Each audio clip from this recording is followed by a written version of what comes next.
엘리사라는 성경의 인물은 그의 스승이었던 엘리야를 떼어놓고는 설명이 불가능한 인물입니다. 그래서 엘리사라는 인물은 항상 엘리야하고 연동되는 인물이기 때문에 우리 엘리사를 묵상하고 연구하기 위해서는 엘리야의 이야기로부터 출발할 수밖에 없습니다. 그래서 엘리사 이야기는 바로 여기서부터 이제 출발을 하는데요. 오늘 보면 19절 말씀 상반절입니다. 같이 한번 읽겠습니다. 시작. 엘리야가 거기서 떠나 사밧의 아들 엘리사를 만나니 라면서 엘리사 이야기가 이제 본격적으로 출발하게 되는데요. 자, 엘리야가 거기서 떠나 이제 엘리사를 만나러 가는 장면이에요. 자, 그렇다면 엘리야가 도대체 떠난 거기는 어딜까? 떠난 거기는 어딜까라는 것입니다.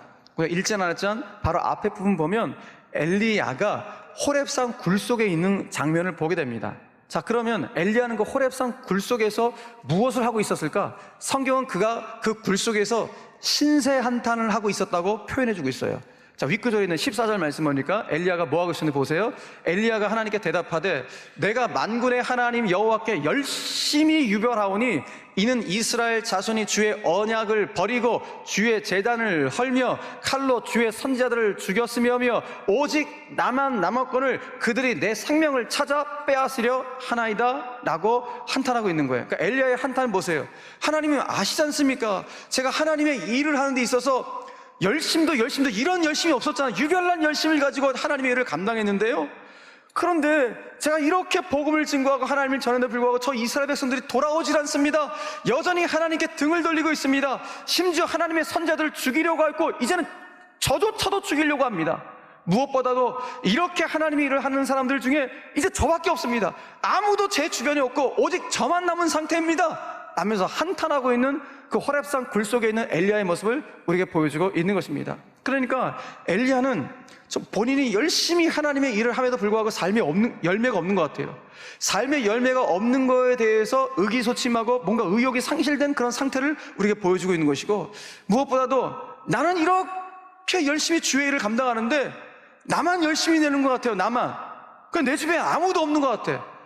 뭔가 모를 억울함 같은 게 아마 엘리야가 한테 있었던 것 같아요.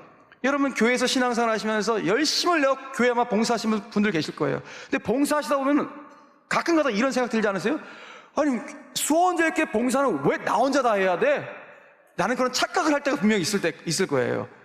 그러면서 괜히 억울한 거예요. 왜 나 혼자만 봉사해야 돼? 왜 나 혼자만 열심을 내야 돼? 그런 억울한 상황들이 아마 들 때가 있을 텐데 엘리야가 그런 착각을 하는 거예요. 그래서 혼자 막 의기소침하고 있을 때 하나님이 엘리야를 찾아오셔갖고 그의 의기소침된 상태를 일으켜 세우셔갖고 다시 새 힘을 주시는, 힘을 주시는 메시지를 주셨는데 어떤 메시지를 주셨는가? 그것이 오늘 읽었던 18절 말씀입니다. 자, 18절 말씀 같이 한번 읽겠습니다. 시작. 그러나 내가 이스라엘 가운데 7,000명을 남기리니 다 바알에게 무릎을 꿇지 아니하고 다 바알에게 입맞추지 아니한 자니라. 아멘. 하나님이 엘리야에게 의기소침한 그 엘리야에게 찾아와, 야 엘리야야, 야 너 혼자 아니야. 내가 너를 위해서 동역자 믿음의 용사 7,000명을 남겨놨어. 그 7,000명이 앞으로 너와 함께 할 거야. 그래 너 용기를 내 라고 하나님이 용기 100배한 말씀을 주셔갖고 다시 엘리야가 일어나는 장면이에요. 그래서 오늘 그 호렙산 굴속을 빠져나와서 하나님이 이제 엘리야에게 사명을 주시는데 크게 3가지 사명을 주시는 거예요. 우리 본문 위쪽에 보니까. 근데 그 중에 한 사명이 무엇인가 하면은 엘리사를 찾아가서 엘리사를 후계자로 삼으라는 거예요. 자, 그 내용을 같이 한번 읽어봅시다. 자, 오늘 보면 16절 말씀 보니까, 자, 다 같이 시작. 또 아벨 무홀라 사밧의 아들 엘리사에게 기름을 부어 너를 대신하여 선지자가 되게 하라. 아멘. 야 엘리야야, 너 이제 세임 받았으니까 일어나. 내가 사명을 몇 가지 주는데 그 중요한 사명 중에 하나가 저 아벨 무홀라 지역에 살고 있는 사밧이라는 사람이 있는데 그 사람의 아들 중에 엘리사가 있다. 너 엘리사한테 가서 앞으로 너의 선지자 후계자로 엘리사를 삼으라. 가서 기름을 부어라 라고 사명을 주신 거예요. 그래서 오늘 엘리야가 호렙산 굴속을 빠져나와서 엘리사에게 기름을 부으려고 자기 후계자로 삼으려고 가고 있는 장면으로 엘리사 이야기가 출발이 되는 거예요. 자, 그런데 이 그림을 한번 여러분 마음속으로 상상해 보세요. 지금 엘리야가 방금 전까지 어디 있었어요? 호렙산 굴 속에. 거기서 뭐 하고 있었어요? 신세 한탄하고 있었어요. 내 인생은 왜 그러냐? 왜 나 혼자만 이래야 되는 거냐? 막 의기소침하고 의욕상실하고 아무것도 하기 싫은 그런 상태. 그게 호렙산 굴 속이에요. 근데 하나님이 찾아오서 다시 일으켜주시고 용기 백배한 말씀을 주시니까 하나님 주신 새 사명을 받아서, 엘리사에게 기름 부으는 새 사명을 받아서 다시 세상 속으로 막 달려가는 힘찬 모습이 여러분 엘리야의 모습인 것을 우리가 보여주고 있는 거예요.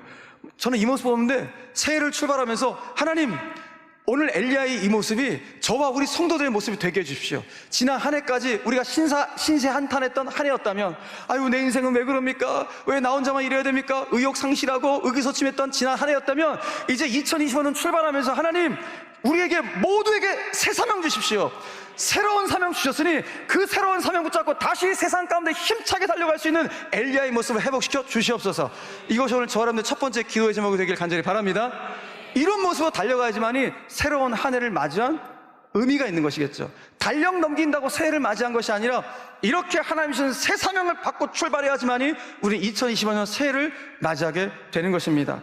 그러므로 오늘 이 자리에 있는 저와 여러분들, 혹여라도 신세 한탄의 호렙산 굴에 빠져있는 분들이 있다면 그 모든 신세 한탄의 굴에서 다 빠져나오셔서 오늘 새 사명 붙잡고 힘차게 한 해를 출발할 수 있는 우리 모두가 되기를 간절히 바랍니다. 자, 오늘 엘리야가 이제 엘리사를 만나러 호렙산 굴속, 신세 한탄의 굴속을 빠져나와서 막 힘차게 새 사명 붙잡고 달려갑니다. 그래서 아벨 무홀랄이라는 지역에 도착해갖고 오늘 엘리사를 딱 만났습니다. 엘리사를 만났을 때 엘리야가 엘리사의 모습 속에서 뭘 봤는가? 엘리사가 열심히 일을 하고 있는 광경을 본 거예요. 자, 오늘 본문 말씀 들어가 볼까요? 19절 하반절 말씀 보니까 엘리사가 12겨리소를 앞세우고 밭을 가는데 자기는 12째 겨리소와 함께 있더라 그래요.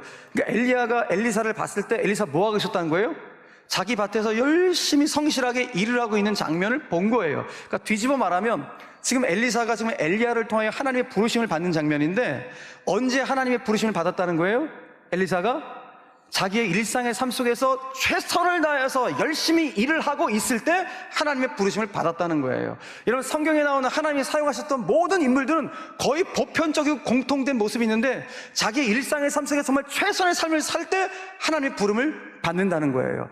이런 이스라엘의 최고의 지도자 중에 한 사람 모세를 보십시오. 모세가 언제 하나님께 부름을 받았습니까?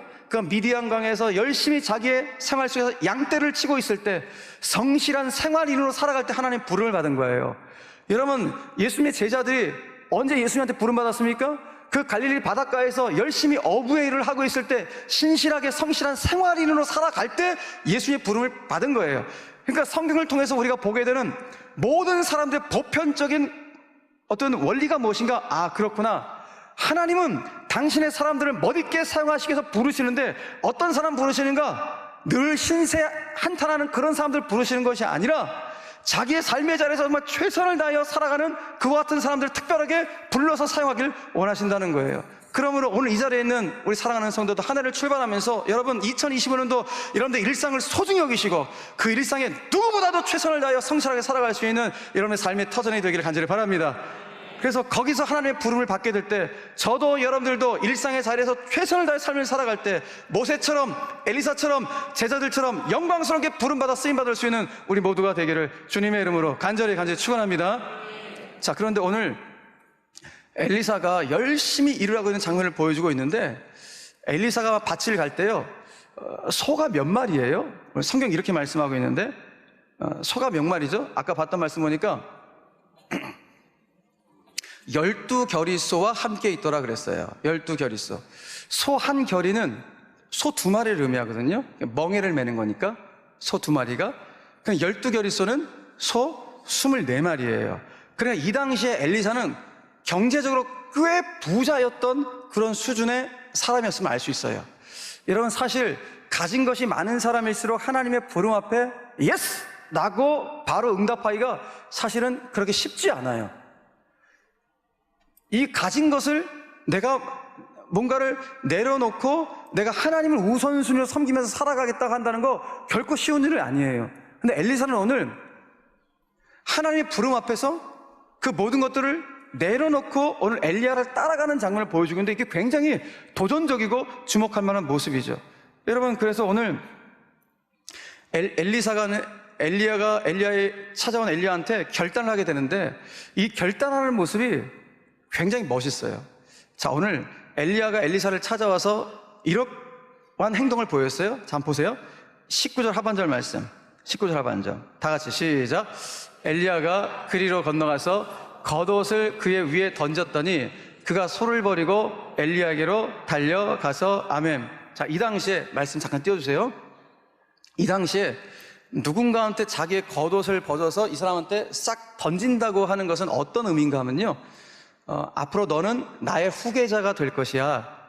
그리고 내가 가지고 있는 지식, 권위, 명예, 이 모든 것들을 내가 너한테 다 전수해 줄 것이야 라는 의미를 담고 있는 행동이에요. 그러니까 이 당시 사람들은 이 의미를 다 알고 있는 거예요. 그런데 한번 생각해 보세요. 그러니까 엘리야도 너무 멋진 스승이에요. 여러분, 자기가 갖고 있는 모든 것들을 다 전수해 준다. 지식과 명철과 권위와 명예를 내 후계자한테 다 준다. 이거 보통 어려운 일이 아니에요. 그런 차원에서 엘리야는 최고의 스승이에요. 근데 한편으로 또 엘리사를 바라봤을 때 엘리사도 정말 대단한 사람이에요. 왜? 여러분, 이 당시에 사람들이 겉옷을 벗어서 누군가한테 딱 던졌을 때 내가 이 겉옷을 딱 받았으면 이 사람이 나를 후계자로 삼으려고 하는구나, 이 사람이 자기에 있는 모든 걸 나한테 전수해 주려고 하는구나, 이거 다 아는 거라고요. 근데 이걸 아는 것과 내가 그걸 알고 행동으로 옮기는 건 하늘과 땅의 차이라고요. 그런데 오늘 엘리사는 하나님이 엘리야를 통해 나를 부르시구나 라는 사실을 알아차리는 영적인 민감함이 있었고, 영적인 민감함과 동시에 그래, 하나님 부르시니 내가 소를 버리고 가야겠다고 결단하는 영적인 결단력까지 있었다는 거예요. 그러니 여러분, 한 해를 출발하면서 저 여러분들 가운데 정말 있어야 될 것이 무엇인가 하면은 내가 끊어낼 것은 끊어내고 결단할 것은 확실히 결단하셔야 돼요. 하나님이 반드시 우리 삶의 자리에도 성실하게 일하며 살아갈 때 우리를 부르실 거예요. 누구누구 장로, 누구누구 권사, 누구누구 집사, 누구누구 성도 나와 함께 같이 일을 하자 라면서 하나님의 나라의 확장을 위해서 내 삶의 자리에서 우리를 사용하기를 원하시는데, 그때 나를 부르실 때 내가 어떤 모습이 될 것인가? 야, 하나님 나를 부르시는구나, 이걸 알아차릴 수 있는 영적인 민감함이 있어야 되고, 하나님 나를 부르시니 주님, 제 삶에 대해서 최선을 다하면서 제가 주님을 섬기겠다는 영적인 결단력이 우리에게 있어야 한다는 것입니다. 그러므로 오늘 한 해 출발하면서 우리 모든 성도들 가운데 엘리사에게 있었던 영적인 민감함과 영적인 결단력이 저와 여러분들의 것이 되기를 주의 이름으로 간절히 축원합니다. 자, 오늘 엘리사가 이제 결단을 했다고요. 결단을. 그런데 소를 버리고 하나님의 부르심 앞에 순종을 엘리야를 따라가는데 여기에 갈등이 없었을까요? 갈등이 있었을 것 같다는 생각이 들어요. 그런데 기본적으로 오늘 성경에 보니까 그가 엘리사가 겉옷을 던지자 나를 부르는구나, 그래서 소를 버리고 갔대요. 소는 누가 키우냐고요? 네. 그러니까 아무튼 소를 버리고 갔대요. 그러니까 소를 버렸다는 것은 기본적으로 엘리사의 갈등 가운데는 물질적인 갈등은 없었던 것 같아요. 그죠? 자기에 있는 24마리의 소를 놔두고 하나님의 부르심 앞에 전적으로 풀타임 사역자로 간다는 것은 이거 대단한 일이죠. 기본적으로 엘리사에게는 물질적인 갈등은 없었던 것 같은데 이 갈등은 있었던 것 같아요. 어떤 갈등? 부모님과의 어떤 그런 관계 속의 갈등이 있었던 것 같아요. 그래서 오늘 엘리사가 엘리야에게 이렇게 말을 합니다. 자, 오늘 본문 말씀 20절 말씀 보니까 엘리야한테 이렇게 청해요. 엘리사가 청하건대 나를 내 부모와 입맞추게 하소서, 그리한 후에 내가 당신을 따르리이다 라고 얘기하는 거예요. 내가 하나님의 부시 앞에 헌신하러 풀타임 살고 가는데 그런데 부모님한테는 작별 인사를 해야 되는 거 아니겠습니까? 인간적인 도리라잖아요. 그죠? 이건 당연히 사람이 가져야 될 도리예요. 그래서 질문했더니 엘리야가 이렇게 대답해요. 그 다음 말씀 보니까 엘리야의 대답 보세요. 엘리야가 그에게 이르되 그래 가라, 돌아가라, 내가 네게 어떻게 행하였느냐 하니라. 엘리야도 그럼 인사하고 와야지. 부모님한테 인사하고 그리고 오거라라고 허락을 해주는 장면이에요. 저는 이 장면을 보면서 이게 굉장히 중요하구나 그런 생각을 해보게 되었습니다. 무슨 말인가 하면 저와 여러분들에게 하나님이 엘리사처럼 부르실 때가 있을 거예요. 사랑하는 아들아, 사랑하는 딸아, 너 나와 함께 멋진 일 한번 해볼래? 이렇게 풀타임 사역자는 아닐지라도 이런 삶의 자리를 통하여서 하나님 영광을 해서 한번 살아가 볼래? 우리를 부르실 때가 있을 거예요. 우리를 부르실 때 우리도 엘리사처럼 마땅히 기꺼이 순종하는 것이 당연해요. 마땅히 순종해야 돼요. 그런데 그 순종하는 과정 속에서 부모와 형제 간의 관계가 어그러지고 불화가 이렇게 일어나서는 안 된다는 것입니다. 자, 이 내용을 제가 좀 확장시켜서 해석을 한다면 이런 내용이에요. 자, 우리가 하나님의 일을 감당하면서 신앙생활을 한다고요. 교회에서도 봉사하시고 여러 일을 하신다고요. 여러분들 열심히 교회 일을 하시고 하시는 거 너무너무 감사하고 존귀한 일이에요. 그런데 여러분들이 교회에서 신앙에서 열심히 일을 하시는데 직장의 일을 소홀히 여기서는 안 되게요. 학생은 공부를 소홀히 해서는 안 돼요. 인간적인 관계를 소홀히 여기서는 안 돼요. 사랑 앞에 예를 갖추는, 부모님 앞에 예를 갖추는 일을 소홀히 여기서는 안 된다는 것입니다. 여러분, 얼마나 매력적인 그리스도인이에요. 세상 사람들이 봐서도 야, 저 사람은 저렇게 신앙생활을 열심히 하는데 불구하고 직장에서도 저렇게 탁월하게 일을 하고 누군가한테 칭찬받고, 야, 인간적인 예도 저렇게 잘 갖추고 있고, 공부도 저렇게 열심히 하고 하나님의 일을 하는데 주변에서도 말을 하는 거예요. 모든 부분에서 다 탁월하다고 이야기한다는 거 얼마나 매력적인 그리스도인입니까? 저는 그러므로 저 여러분들이 우리를 엘리사처럼 부르실 때 하나님, 제가 하나님 앞에 쓰임받고 싶습니다, 저를 사용해 주십시오 라고 기꺼이 순종하는데, 순종하는 동시에 여러분들 일터에서도, 여러분들의 삶의 자리에서도, 인간적인 관계에서도, 예를 갖추는 일에서도 소홀함이 없는 그야말로 매력적인 그리스도인이 되시기를 주님의 이름으로 간절히 축원합니다. 자, 오늘 결국 이제 이 엘리사가 정말 그 예까지 다 갖춘 다음에 부모님께 인사하고 돌아와서 이제 드디어 엘리야를 따라가는 장면을 보여주고 이제 결단하는 건데, 오늘 엘리사의 결단이 너무 멋있는 거예요. 엘리사의 결단이 어떤 면에서 멋있는가? 자기 혼자 집구석에 앉아갖고 이렇게 결단하는 게 아니라 공개적으로 자기의 신앙을 공개적으로 결단하는 차원에서 너무나 멋있어요. 그가 어떻게 결단하고 있는지 보시겠어요? 마지막 21절 말씀 보세요. 엘리사가 그를 떠나 돌아가서 한 겨리소, 그러니까 소 2마리를 가져다가 잡고 소의 기구를 불살라 그 고기, 잡아온 2마리 고기를, 소를 삶아 백성에게 주어 먹게 하고 일어나 엘리야를 따르며 수종 들었더라 라고 말씀하고 있어요. 자, 여기 보니까 너무나 중요한 말씀이에요. 엘리사가 하나님 앞에 부름받아 순종해 나아갔는데 신앙적인 결단을 한다고요. 근데 신앙적인 결단을 할 때 뭘 했어요? 한 겨리소, 소 2마리를 잡았대요. 소를 잡았대요.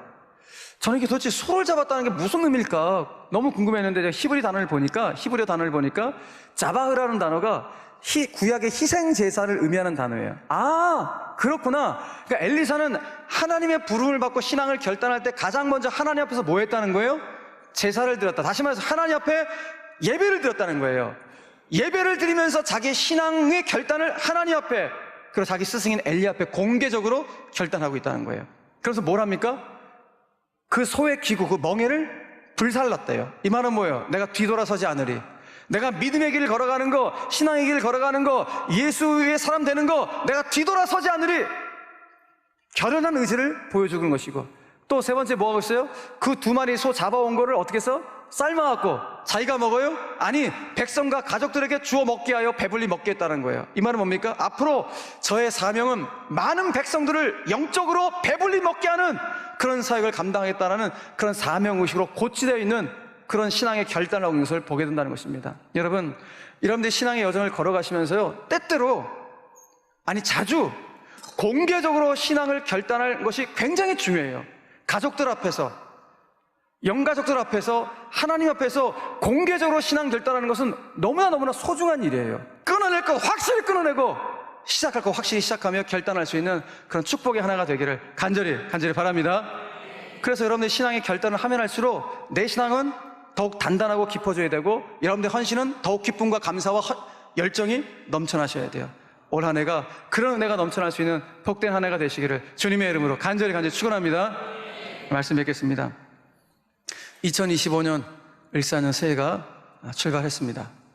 새해라는 단어의 의미는 새로운 해라는 의미지만은, 이 새해라는 의미에 녹아져 있는 의미는 어떤 새로운 것들을 시도하고 싶은 마음, 무언가를 새롭게 시작하고 시도하는 해, 그리고 새로운 기회를 잡고 싶은 해라는 의미가 그 안에 포함되어 있을 것입니다. 그런데 우리가 무언가를 새롭게 시작하고 시도하려면 기본적으로 가장 먼저는 그걸 정말 해보겠다는 굳은 결단이 필요해요. 단호한 결단이 필요합니다. 동시에 그 새로운 변화를 맞이하겠다는 용기가 필요합니다. 결단과 용기가 없이는 우리는 새로운 해를 맞이할 수가 없습니다. 왜? 우리가 살아가는 이 시대가요, 녹록지 않은, 너무 급변하는 그런 우리는 시대를 살아가고 있기 때문에 여러분들이 굳은 결단과 그리고 하나님과 함께 동행하겠다는 이 거룩한 용기가 없으면 우리는 하루하루를 살아갈 수가 없습니다. 저 남미에 가면은 온두라스라는 나라가 있습니다. 그 온두라스 남쪽 지역에 가면은 저는 가보지 못했지만 제가 이제 기사를 통해서 봤던 내용인데요. 남쪽 지역에 가면 촐루테카라는 강이 있습니다. 촐루테카 강이 있는데 그 강에는 이 지역과 이 지역을 연결하는 다리들이 꽤 많이 놓여져 있습니다. 우리도 한강에 보면은 뭐 한강대교, 잠실대교, 동호대교, 뭐 마포대교 이렇게 있듯이 그 강을 연결하는 그 다리가 그 촐루테카 강에도 여러 다리가 있는 거예요. 근데 문제는 뭐냐면은 이 지역에 아주 정기적으로 매 강력한 허리케인이 찾아오는 거예요. 그 허리케인이 찾아올 때마다 이 다리가 파손되고 여러 다리들이 유실되는 이런 일들이 벌어지게 되는 거예요. 그래서 안 되겠다 싶어갖고 1998년도에 온두라스 정부에서 이 지역에 그래도 끄떡 없는 다리를 하나라도 만들어 보자. 그래서 3년에 걸쳐갖고 총 길이 484m짜리 철제 다리, 정말 튼튼한 다리를 딱 세워놨어요. 그랬더니 그 지역의 자랑이 되고 명물거리가 된 거예요. 그래서 사람들이 와 너무 좋다 막 하면서 튼튼한 다리를 세우니까, 끄떡없는 다리를 세워놨으니까. 그리고 나서 다리를 세우고 나서 또 여지없이 그해 가을에 엄청난 그 허리케인이 몰아닥친 거예요. 그 당시에 미치라는 허리케인이 몰아닥친 거예요.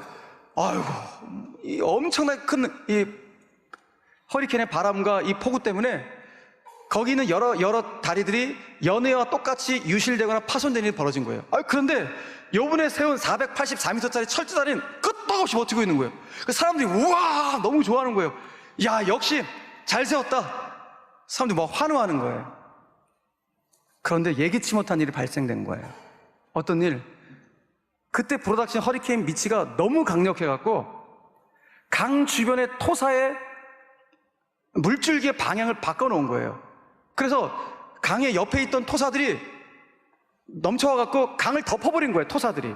그래서 지형이 바뀌었어요. 다리 밑에 있던 강이 없어지고 그 옆에 있던 토사에 강이 생기는, 허리케인이 완전히 지형을 바꿔놓은 거예요.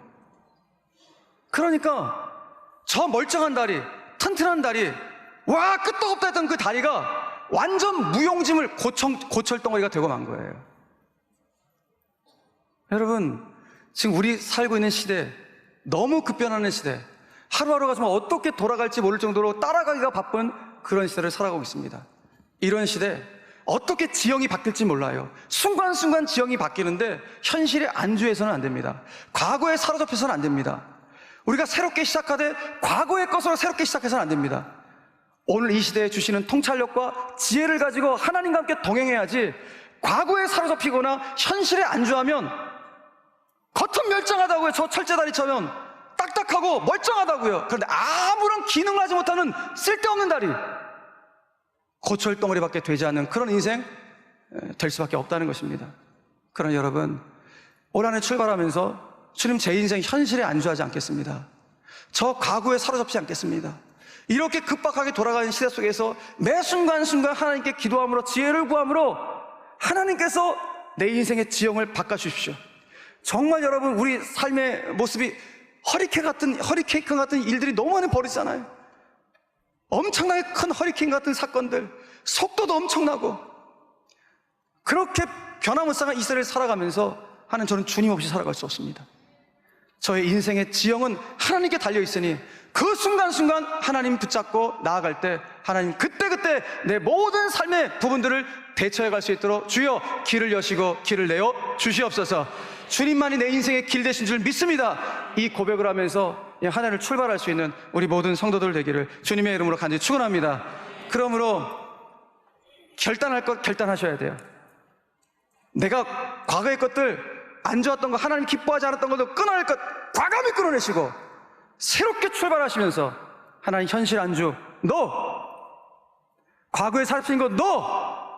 오늘 말씀처럼 엘리사처럼 과감하게 결단함으로 하나님 주신 용기를 가지고 하늘을 출발할 때 놀라운 새 지평의 역사가, 새 역사를 지펴러 갈 수 있는 저의 인생 될 수 있도록 은혜 더하여 주시옵소서.